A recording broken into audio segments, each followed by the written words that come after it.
অনেক আগে একটা কবিতা বানিয়েছিলাম, আর কি কি চুরি করবে তৃণমূল। চুন থেকে কয়লা, থার্মাল পাওয়ারের ময়লা, ইট কাঠ মাটি চাল বালি, আমফানে উড়ে যাওয়া টালি, স্লোগান থেকে সারদা, চাকরি থেকে নারদা, পিএইচডি থেকে নারদা। আর কি চুরি করে তৃণমূল, আর কি কি চুরি করবে তৃণমূল। গতকাল দেখলাম অশোকনগরে কিডনি পাচার চক্রের সাথে যুক্ত হয়ে গেছে তৃণমূল কংগ্রেসের নেতা। কথা এখানেই শেষ নয়।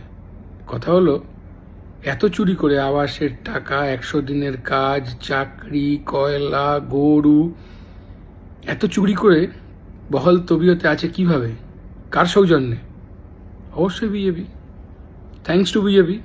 সিবিআই ইডি দৌড়বে, মানুষ ভাববে বোধহয় এবার বিজেপি তৃণমূলকে শায়েস্তা করবে।